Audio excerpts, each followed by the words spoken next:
Oh, Steve Arts 89. Well, there was a surprise behind the scenes video that was shown to people at CinemaCon. And it showed a whole bunch of behind the scenes footage from the new Master Universe film.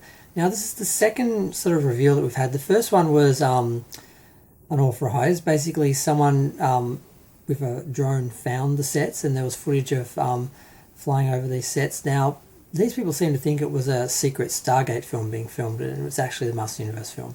But yeah, I saw John Campion that on his show. They're all shilling really hard for the movie, and they're saying that they'd seen this footage and it looked amazing, and Eternia looked amazing, and they said all the characters looked like the cartoons, except with verisimilitude. So basically, yeah, they're basically not. They don't look like the characters. So they're shilling really hard and just saying what they're supposed to be saying, so they get invited back to the next CinemaCon and get all the perks that they get from being shills. But I'm not fooled by this. Just because they were showing a bunch of footage from one scene that looked good doesn't mean that represents the whole film. This is just the end of the film. The whole film is going to be set on Earth with just going to be a stupid comedy with Prince Adam fumbling around on Earth just sort of like Bumblebee did, and just going to have like one big scene at the end where he gets to Eternia and randomly walks in and saves the day. And they'll probably have a lot of characters, and the couple of sets they built were really big, but that's all we're going to get. They're acting like the whole movie is going to be like this and that it looks like the cartoon. They said, look, if you like the original toy designs, you're going to love this because it looks just like them, except, modernized and, and I'm like, well, then they don't then. So I don't believe for a second we're going to get that. I don't believe for a second we're going to get characters that look like the toys or the original designs. And I don't believe for a second that we're going to get more than one scene on Eternia at the end. It's going to be worse than the 87 movie where at least the film was bookended on Eternia and we had a couple of scenes on Eternia and it may have just been the same set and the same couple of characters. But at least I did feel like we were on Eternia and we went back to Eternia. This film is going to start off on Earth and just they're going to tack on this one scene on the end. And it's really sad to see them just shilling and trying to make this out like something, and they're so excited, it's so amazing. Like, you just got played. They just showed you the behind the scenes from the one scene on the one set that they've made, and now you're going to go out and act like this is the whole film and sell people on that, and then they're going to go to the film and all they're going to get is just on Earth comedy, and then at the end we get like one scene on Eternia and that's it.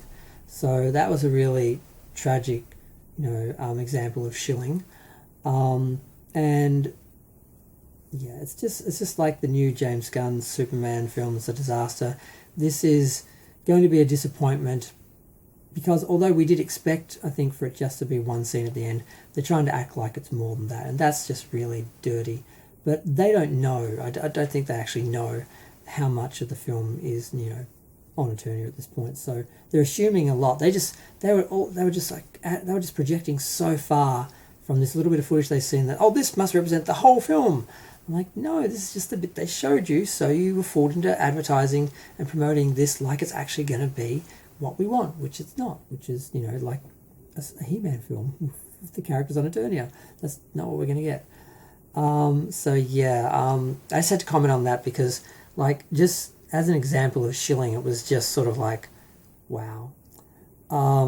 Because it's not like they were just taking the talking points they were told to, they were just projecting and building onto and just like elevating this thing just in their own sort of, and like they were just really like, it was kind of fascinating actually to watch. But yeah, I'm gonna go. Feel free to share, like, comment, subscribe, let me know what you think. I think sadly as a fan of genre stuff and franchises like Master Universe and He-Man and Superman, you just have to just let go and just accept that it's all dead and the things that you love are gone, and just sort of make your peace with that and enjoy the things that you have, the old movies and all that, because what we're getting now and we'll get in the future, they're just corporate IP,